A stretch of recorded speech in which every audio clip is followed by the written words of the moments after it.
Olá a todos. Nós gostaríamos de trazer hoje uma reflexão sobre a arte de contar histórias, né? Quando nós olhamos a forma como Jesus ele dialogava, né, com as pessoas, nós vemos aí na Bíblia tantos exemplos, né, no Antigo e no Novo Testamento, da utilização de histórias, né, seja para a exortação, seja para uma comunicação do Evangelho, seja para o ensino, né? Uma metodologia andragógica. Geralmente, quando nós falamos em contar histórias, quando nós colocamos ali no YouTube ou no Google, geralmente aparece somente história para crianças, não é? Só que o que nós vamos fazer aqui, nesse tempo, é falar um pouquinho sobre a importância das histórias, né, na comunicação do Evangelho, seja para a evangelização, seja para o ensino, né, para o discipulado, seja até mesmo para a pregação naquele culto de domingo, né?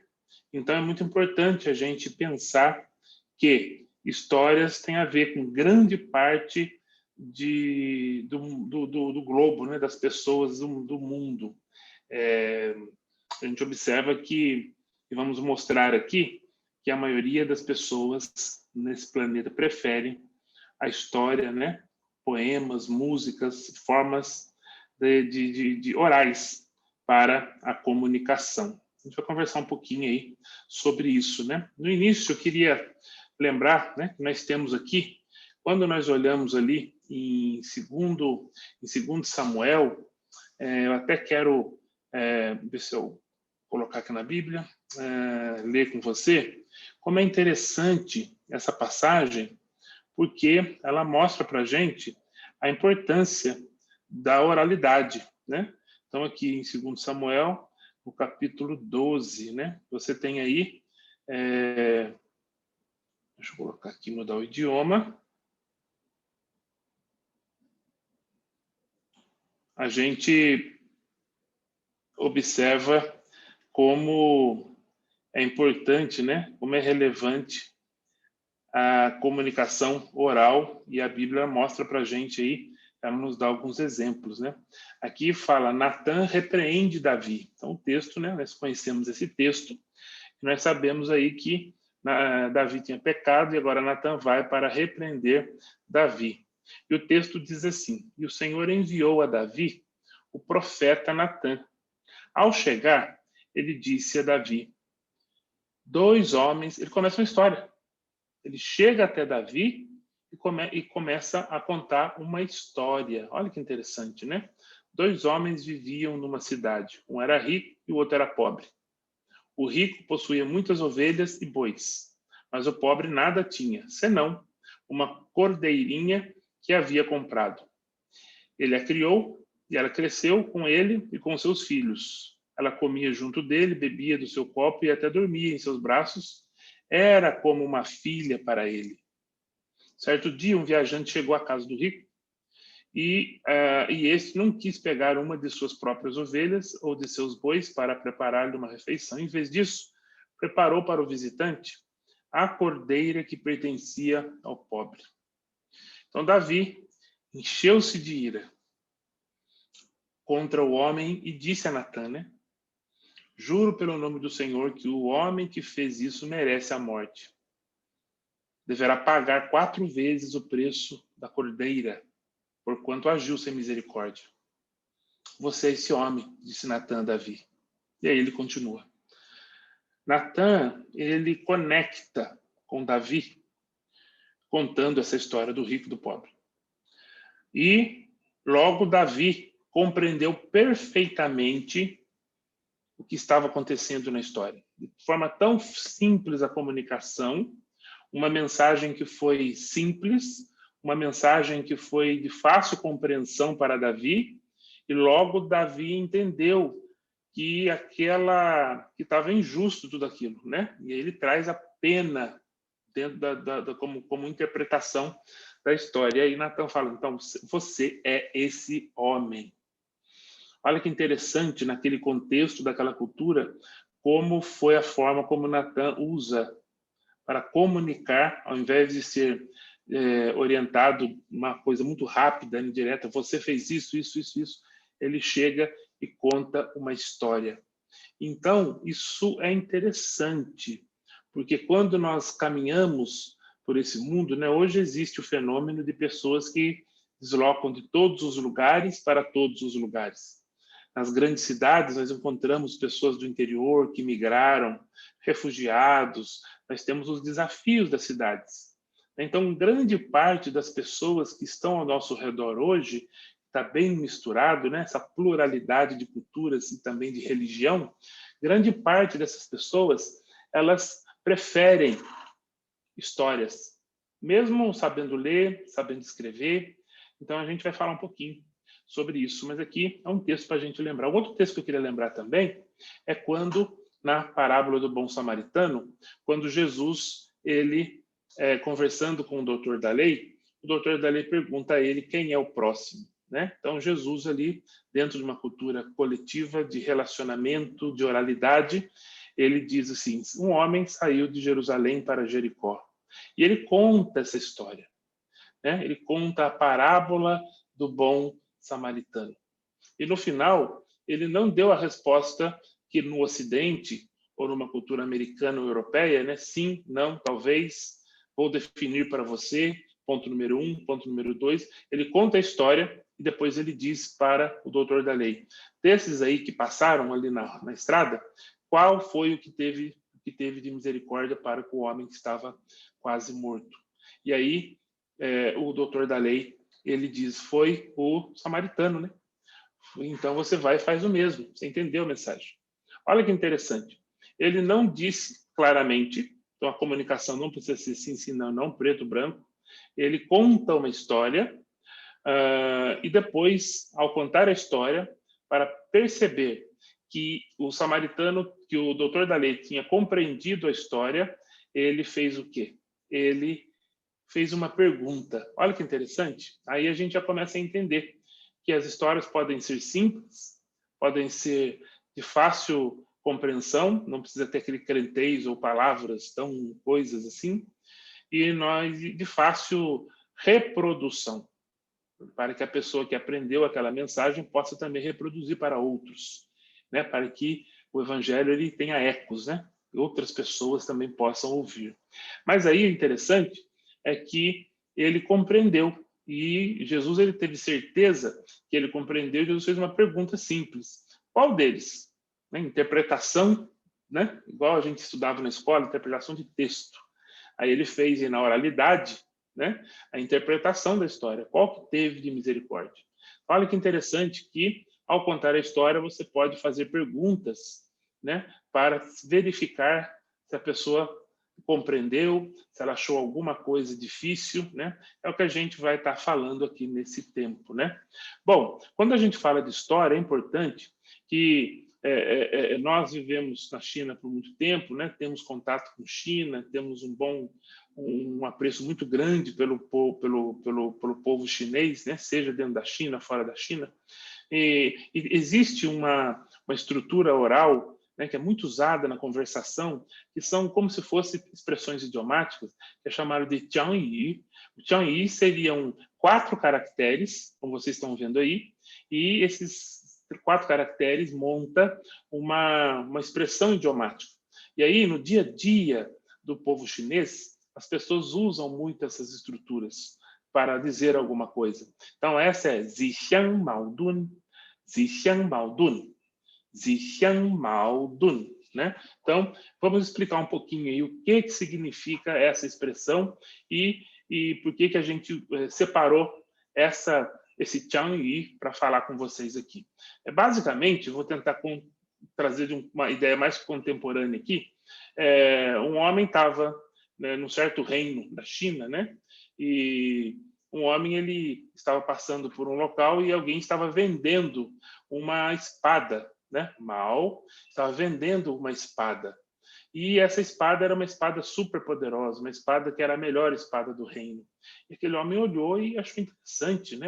Olha que interessante, né?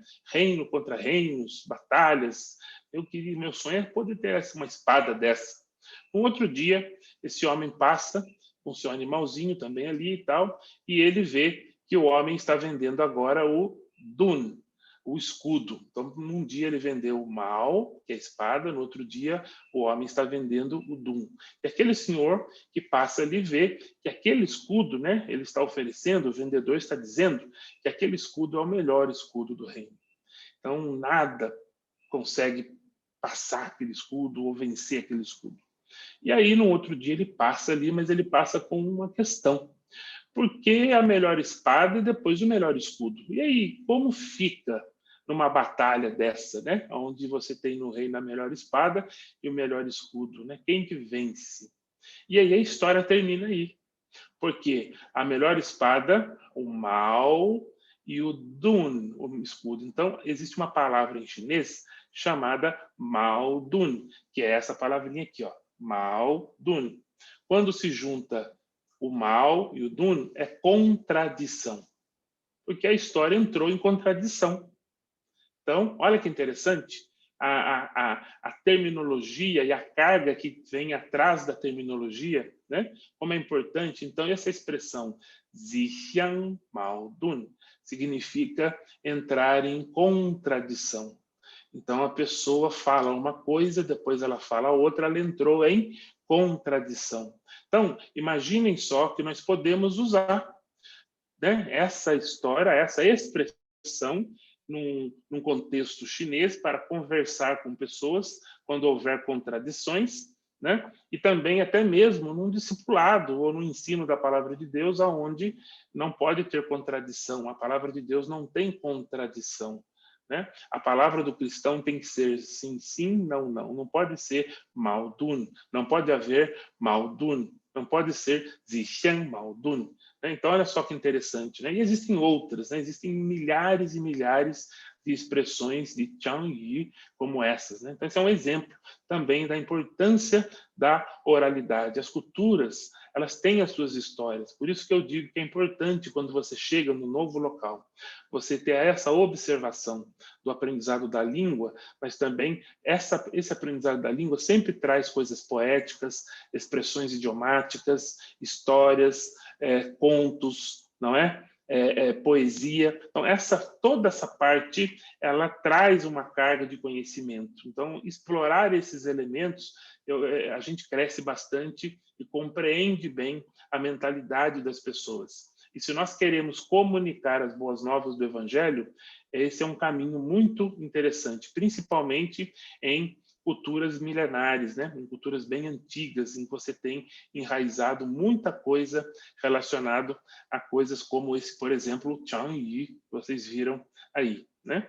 Então, o que nós sabemos, então, é que Yizi Tianjin, né? Que é um caractere, vale mais que um montão, né? Que milhares e milhares de ouro, né? Ou seja, traduzindo isso para o nosso português, é uma imagem fala mais do que 1000 palavras. Olha, essa é uma outra expressão oral, né?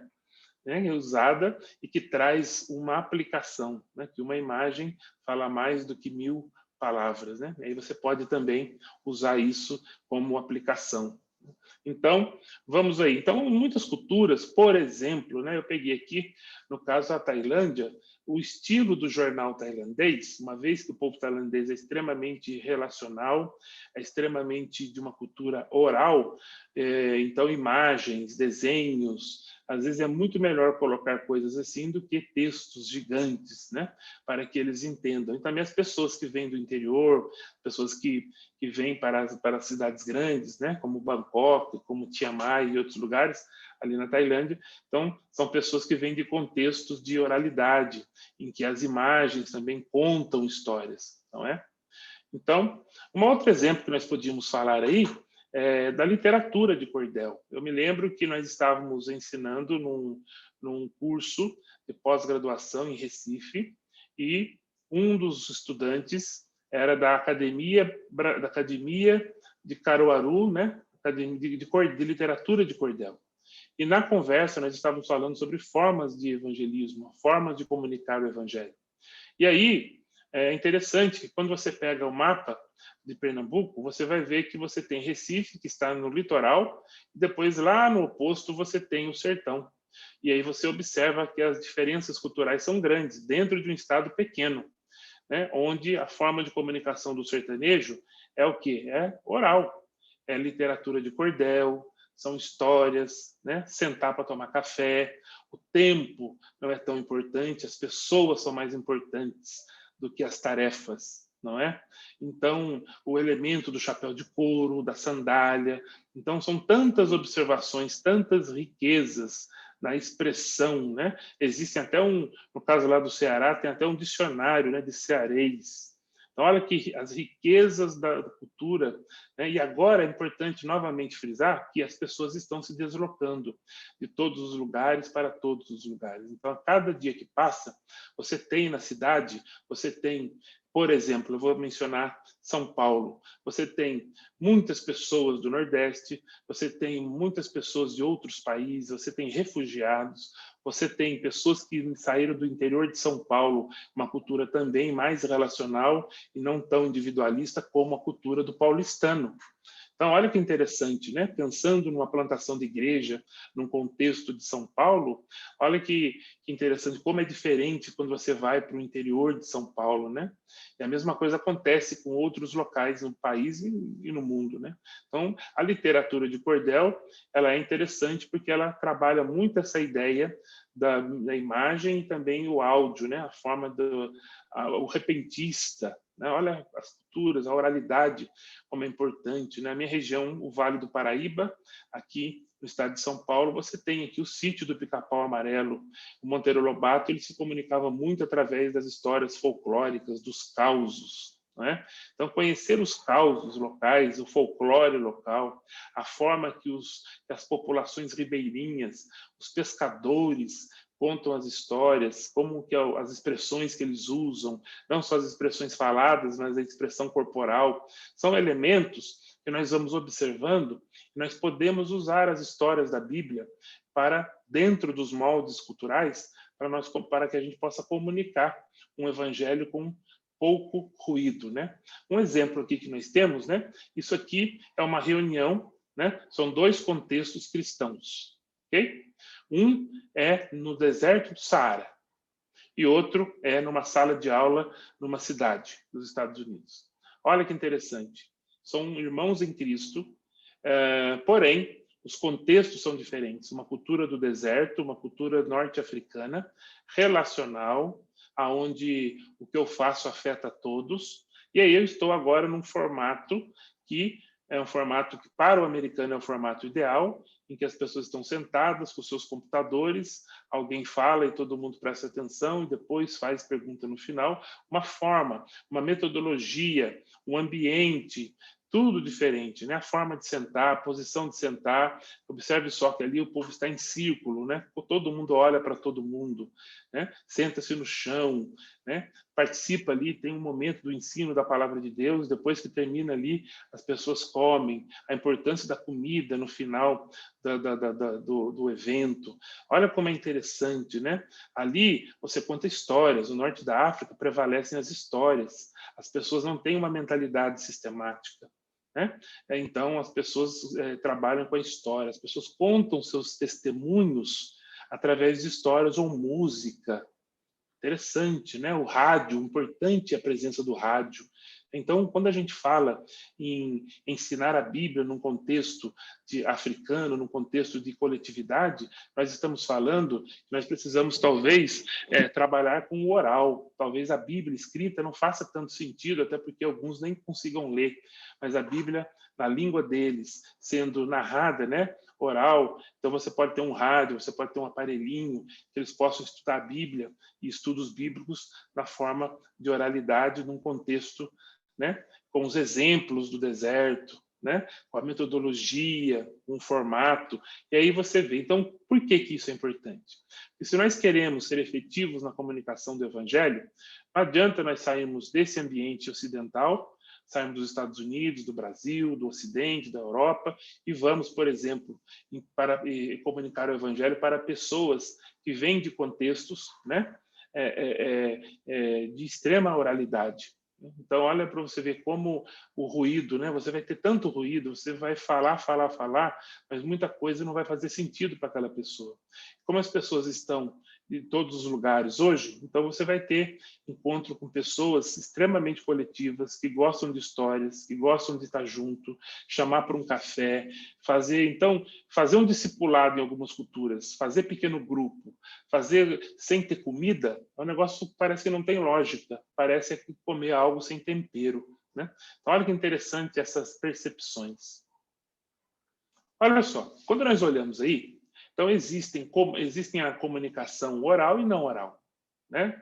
Tem pessoas que se comunicam mais pela escrita e outros se comunicam mais pela oralidade. E a gente já sabe que a maior parte da população do planeta se comunica através das histórias, de oralidade. Então, nós temos aí o comunicador oral e o comunicador não oral. Então, o que você acha, o que você está vendo aí?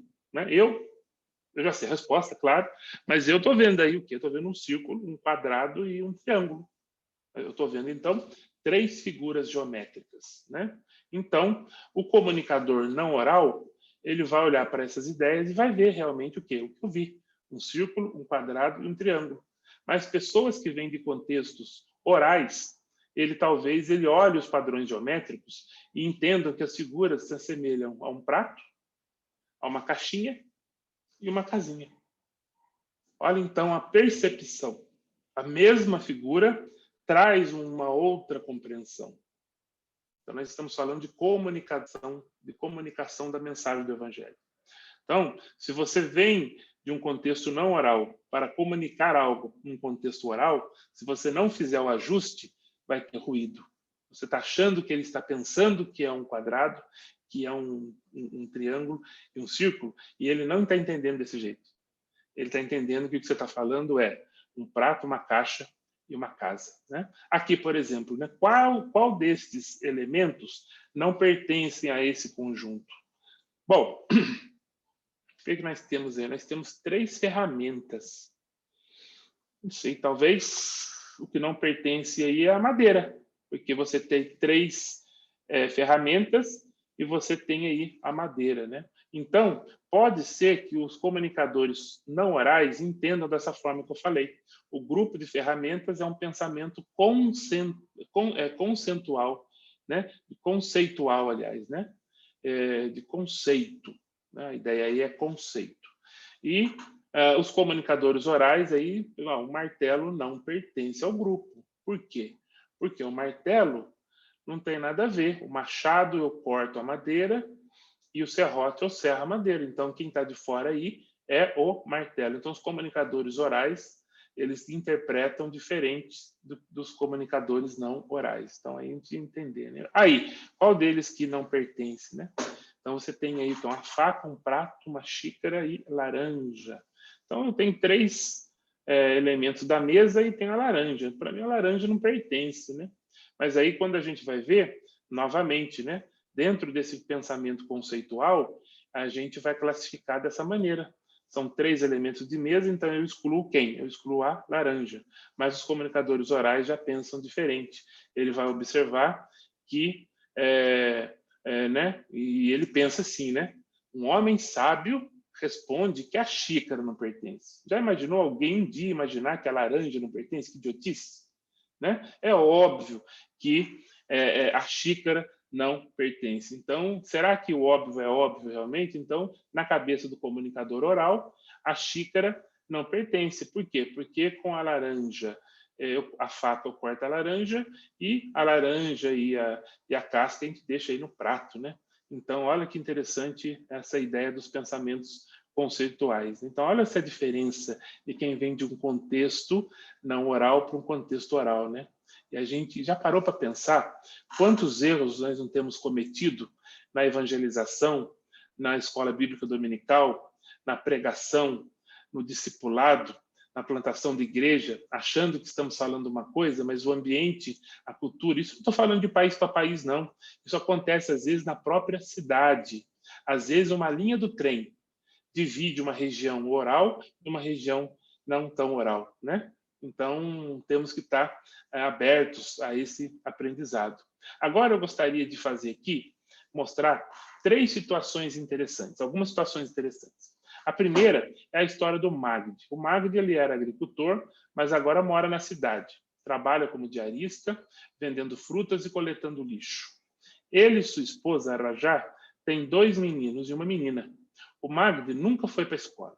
Até recentemente, ele nunca passou pelo mercado da cidade, a 3 horas de caminhada de sua fazenda, embora esteja rodeado de escrita na cidade e saiba sobre letras, palavras, ele não pensa em palavras como coisa, né? Ele não pensa como coisa. Para Magda, as palavras são simplesmente o quê? Sons que ele usa para, como se fosse pintar um quadro do que está acontecendo em sua vida.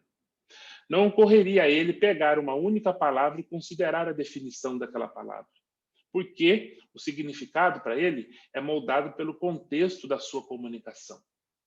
O Magdi, ele entretém seus filhos contando histórias engraçadas do seu dia a dia.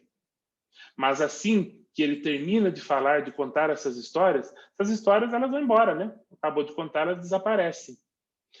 Ela se foi para sempre, desde que, a menos que ele a repita essa história. Por isso que os seus filhos imploram: diga de novo, conta de novo, repete essa história de novo, pai, né?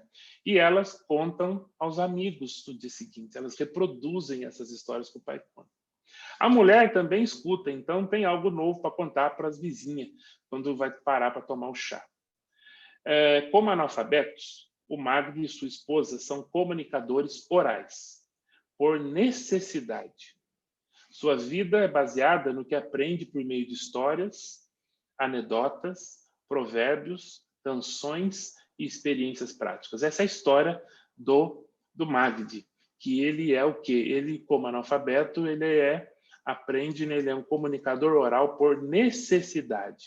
Agora, nós temos uma outra história do Ali. O Ali, ele é um ex-soldado, mas agora trabalha na cidade administrando uma pequena fábrica de cobertores e um negócio. Ele tem uma mulher e 2 filhas. Ele concluiu a escola técnica, foi para a escola, antes de entrar no exército. No entanto, quando seus estudos terminaram, ele não continuou a ler, ele parou de ler. O Ali está muito orgulhoso de sua filha mais velha, que é a primeira da classe na escola. Mas ele, secretamente, ele sente vergonha de não poder ajudá-la com o dever de casa. Aos 11 anos, a filha já lê e entende melhor do que o pai, especialmente quando é um assunto sobre o qual ele não sabe muito. O Ali compra o jornal, como alguns de seus amigos também compram, que fazem, e fica sentado na casa de chá com os homens, olhando para o jornal. Mas ele realmente recebe as notícias e forma suas opiniões, não pelo jornal, mas pelas conversas com seus amigos e também ouvindo o rádio. As informações impressas têm muito pouco efeito sobre seus valores ou comportamento. No entanto, todos os países do mundo consideram Ali como sendo alfabetizado. Ele foi para a escola. Então, gente, como analfabeto funcional, o Ali é um comunicador oral. A sua vida é baseada no que ele aprende também, por histórias, anedotas, provérbios, canções. Então, ele é um analfabeto por opção, né? Ele parece que é alfabetizado, né? Mas, na verdade, no dia a dia dele, ele é um analfabeto funcional. E aí, nós temos a história da esposa do Mustafa, a Aisha, que tem 30 anos. Ela cresceu na cidade, se formou no ensino médio, ela foi para a escola, se formou no ensino médio. Depois de se casar com o Mustafa, ele trabalhou como escriturário até o nascimento do primeiro filho, mas desde então é dona de casa agora. Ela escrevia para o Mustafa todas as semanas, quando ele estava fora, cumprindo o serviço militar. E ela também gosta de ler. Na maioria das vezes, ela lê romances e pega emprestado de amigos ou da biblioteca, mas sua diversão favorita é o drama na TV e ouvir as histórias do rádio, especialmente aos domingos. A Aisha ajuda a filha mais velha com os trabalhos escolares e garante que todas as tarefas sejam feitas a tempo. Mas quando a Aisha precisa mesmo de informação para si, ela não procura na biblioteca. Embora seja capaz de fazer isso. Em vez disso, ela encontra alguém para contar ou mostrar para ela. Apesar de sua educação, ela ainda pensa nas pessoas como as melhores fontes de informação para ela. Ela entende um pouco quando alguém explica usando contornos, gráficos, ela até entende um jeito não tão comum para ela. Na verdade, a Aisha prefere a comunicação oral do que a comunicação impressa. Ela aprende melhor e mais facilmente através, sim, de histórias, anedotas, provérbios, canções e experiências práticas. Ela é semi-alfabetizada, né? Ela ainda assim, mesmo tendo ido à escola, ela prefere aprender com as coisas com a oralidade, né? Ouvindo. E aí você tem aí o último caso de alguém, né? Do Michael, ou Michael, né? Que é um estudante universitário, 26 anos, e especializou em matemática, e na verdade aqui a história do Michael, ele é um aluno bom na sala de aula, e para ele só faz sentido as coisas lendo livros, né? Porque ele é um comunicador impresso, né? Ele prefere a impressão, ele prefere as coisas escritas e não é tão ligado às coisas orais, né? Ele prefere aprender e compartilhar informações com outras pessoas usando o quê? Caderno, anotações, contornos, coisas ponto a ponto, uma forma mais sistemática, listas, tabelas, gráficos, coisas em etapa, business plan, né? Então é interessante isso porque ele é bem de uma cultura não oral. Com isso, a gente vai concluir algumas coisinhas. Olha, interessante. Interessante é que você tem dois exemplos, né? O primeiro exemplo que a gente contou, o segundo exemplo, né? E nós podemos verificar que eles se comunicam por histórias do passado, presente, repetições, provérbios, dizeres locais, canções, rezas, poesias, dramas, né? Os muçulmanos, por exemplo, eles vão à mesquita e tem a pregação da sexta-feira, né? Um sheik, e ali o que o sheik falou é regra, eles não vão questionar, porque essa comunicação é suficiente, né? É um exemplo, né? Como é importante a comunicação oral para muitos povos. Então a gente diz que 2/3 dos cidadãos do mundo são comunicadores orais por necessidade. Olha que interessante, é um número extremamente expressivo. Será que nós não estamos cometendo algum erro na forma que estamos comunicando? Nós estamos num ambiente em que as pessoas preferem a comunicação oral e a gente usa uma estratégia diferente. A gente tenta mostrar muita escrita, muita coisa. Daqui a pouco a coisa tem que ser falada, tem que ser no rádio, tem que ser audiovisual, não é? Temos que pensar nisso. Aí nós temos um caso aqui do comunicador analfabeto, do analfabeto funcional, junto com o semi-analfabeto, né? Então, pessoas que tiveram oportunidade, no caso dessa mulher, que foi até para a escola no ensino médio. O que eu estou querendo dizer é que 3/4 da população do mundo são comunicadores orais por escolha ou necessidade.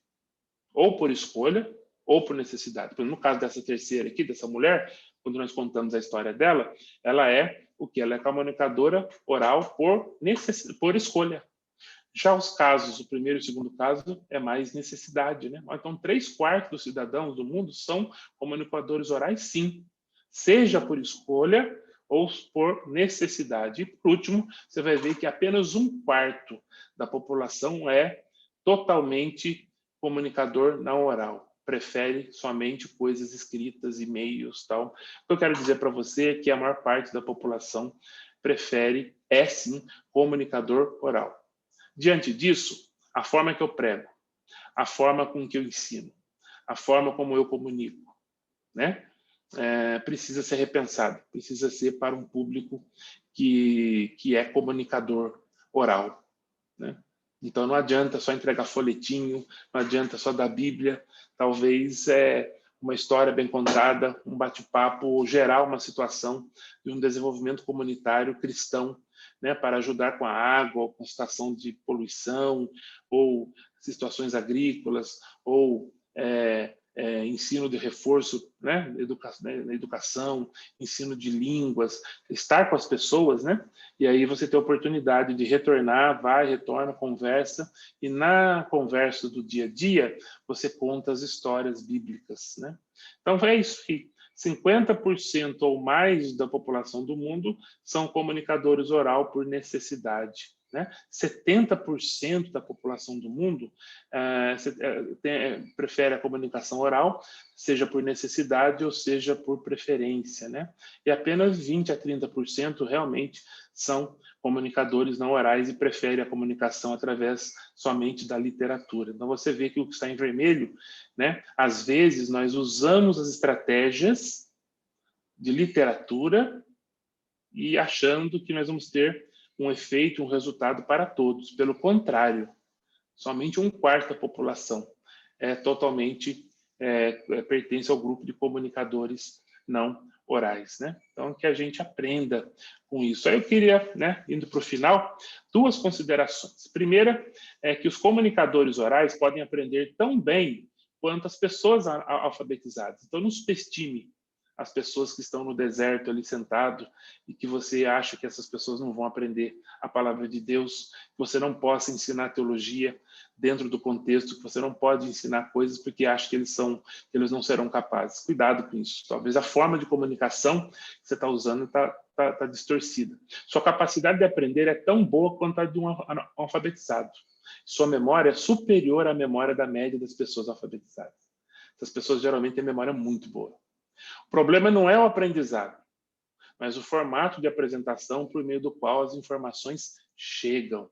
As informações devem chegar aos comunicadores orais por meio de histórias, parábolas, poemas, músicas, canções e outros formatos semelhantes. Então, essa é uma primeira consideração. Uma segunda consideração é que, ao contrário disso, a maioria das pessoas alfabetizadas acreditam erroneamente que se puderem delinear a informação de uma forma sistemática ou colocá-la numa série de etapas, princípios, né, qualquer pessoa no mundo, incluindo até os comunicadores orais, vão entender e vão memorizar.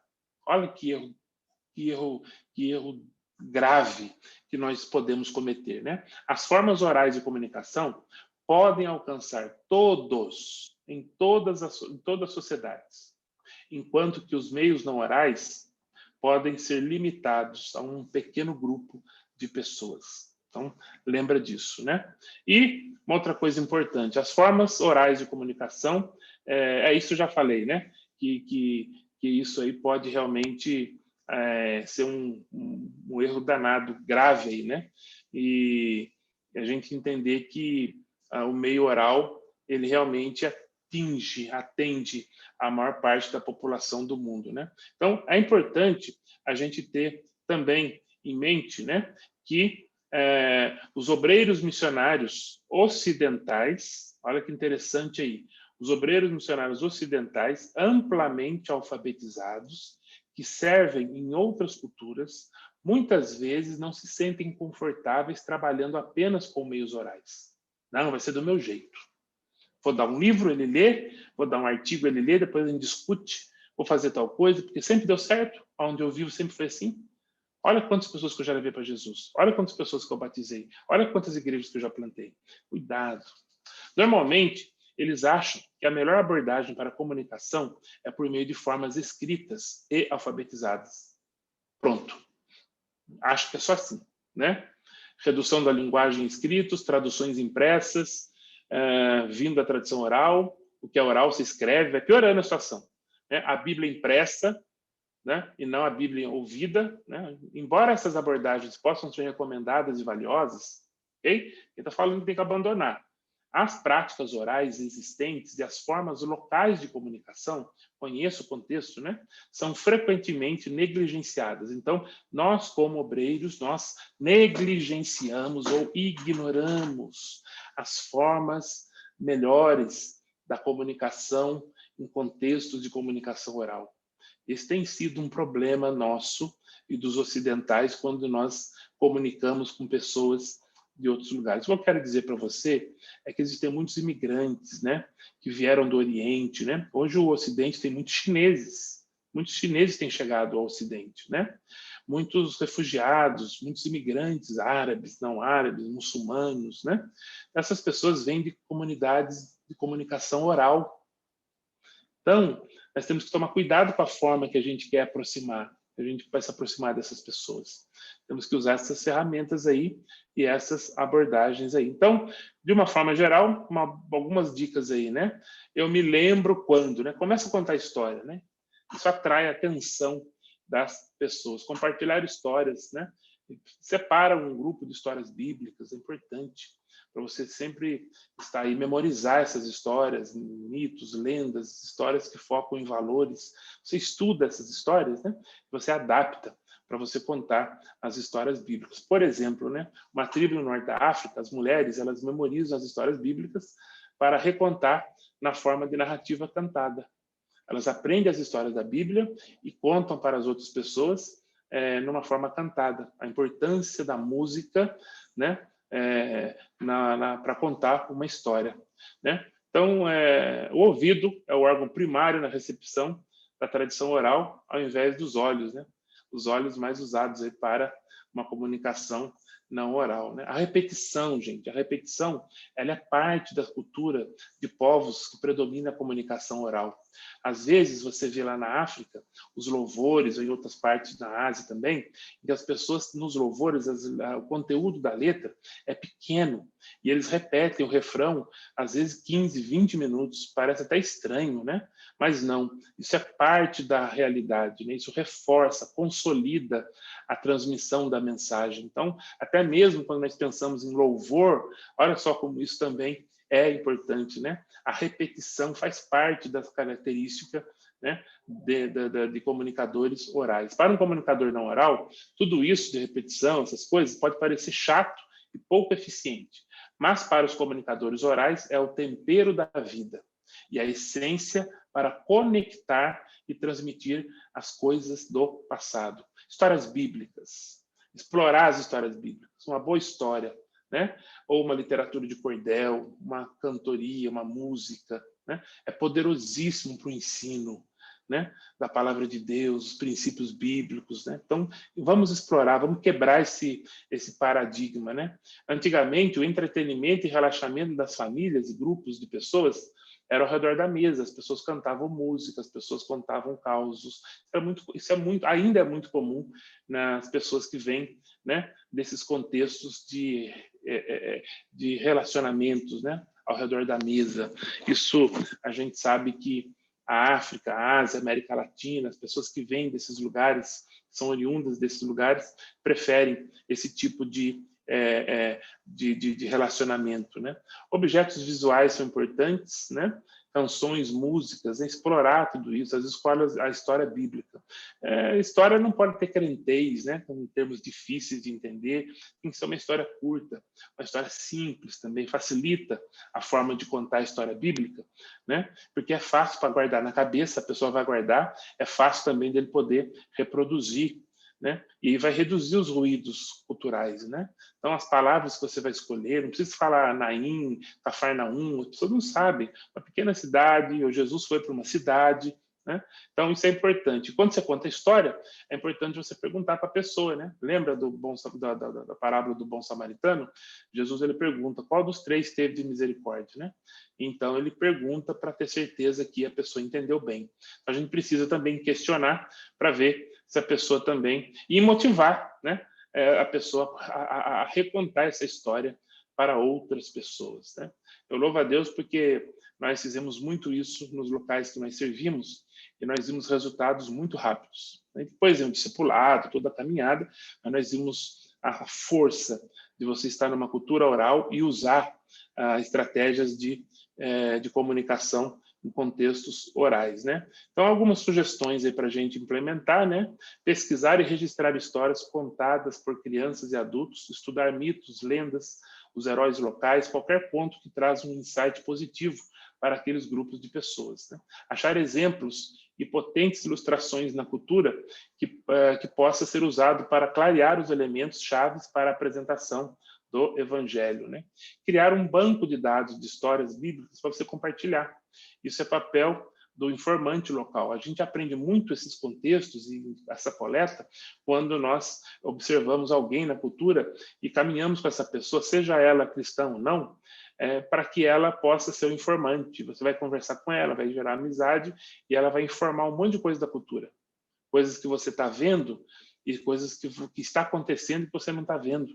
Igual o iceberg. Às vezes nós vemos o iceberg, só um terço que a gente vê. Os 2 terços do iceberg a gente não vê. Olha quanta informação que a gente não vê. O informante ajuda a gente a compreender a história, a realidade local. Não chega fazendo, gente. Não chega trabalhando. Não chega... A gente é muito assim. Tem que dar resultado. Se você não falar a língua, você não vai ser respeitado.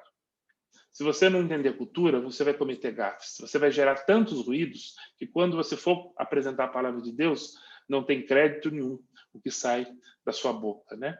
Gaste tempo para ponderar, analisar, avaliar tudo isso que eu falei, né? Teste as histórias, prepara as histórias e testa, vai testando. A história no início ela fica ruim primeiro, depois ela vai ficando boa, né? Vai batendo papo com as pessoas amigas, até mesmo se você tem cristãos ali, pede para eles ajudarem você a preparar a história na língua local de um jeito certo, e você ensina as pessoas, ensina a igreja local também a usar essa abordagem de contar histórias. Talvez ela aprendeu pela televisão ou algum missionário ocidental que trouxe influências negativas para aquela igreja, para aquele grupo. As pessoas perderam as suas raízes locais. Elas precisam explorar a música local, explorar a liturgia local, né? As características locais, a forma de comunicação local. Então, às vezes, a gente perde isso porque missionários ocidentais vieram, trouxeram a palavra de Deus, sim, mas trouxeram também o americanismo, o europeísmo, ou o que seja. Nós, brasileiros, temos ido ao Oriente Médio, à África, nós temos cometido o mesmo tipo de erro.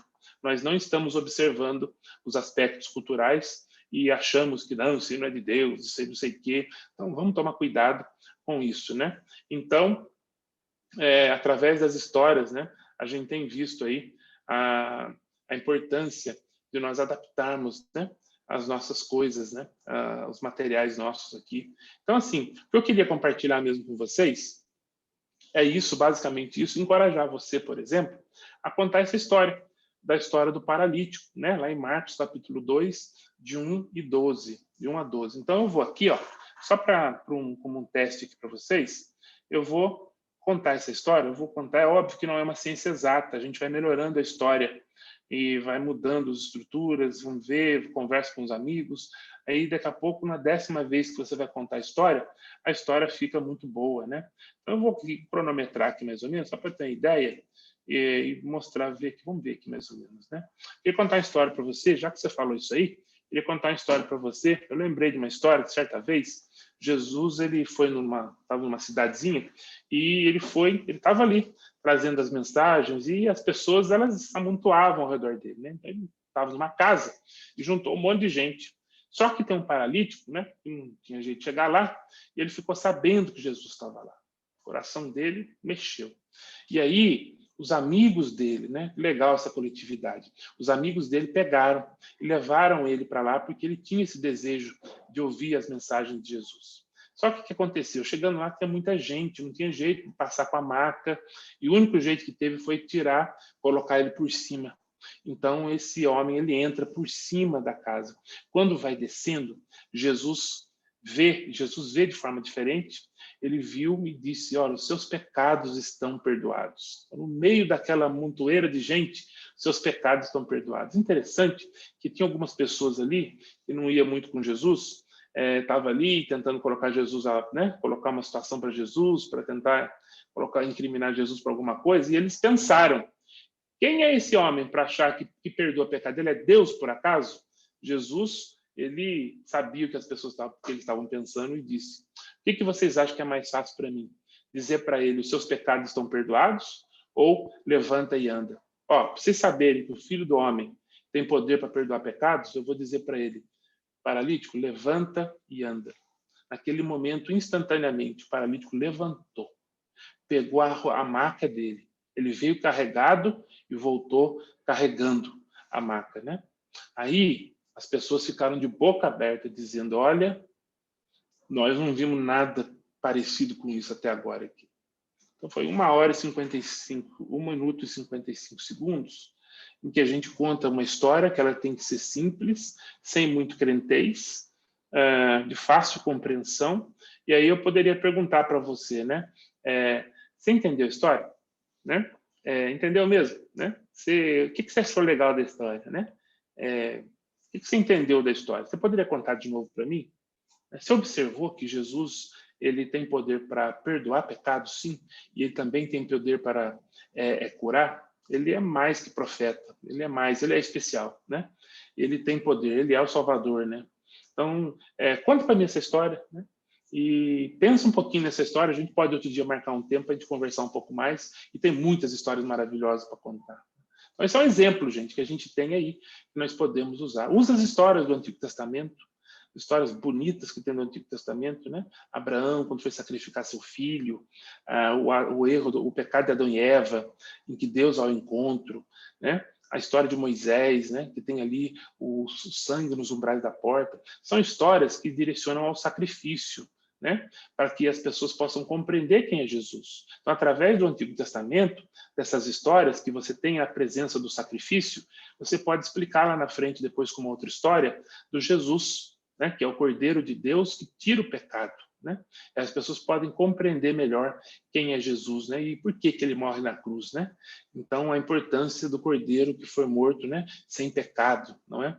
Então, às vezes nós queremos começar pelo final, né? Vamos começar pelo início, né? Os comunicadores orais, não orais, né? Desculpa, os comunicadores orais, geralmente é preciso contar essas histórias, né? Uma sequência de histórias para você trazer os ensinamentos, né?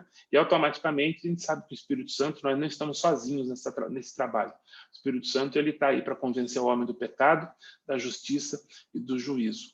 Deus abençoe você e espero que essa conversa seja de utilidade para você, que você encoraje outros, que você aplique aquilo que a gente conversou, que você obedeça à grande comissão, pensando nos comunicadores, né, orais, e você também encoraje a igreja, mesmo que a igreja seja mais individualista, não seja tão oral, compreender que as pessoas que estão ao redor de nós agora, grande parte delas são comunicadores orais. Deus abençoe você.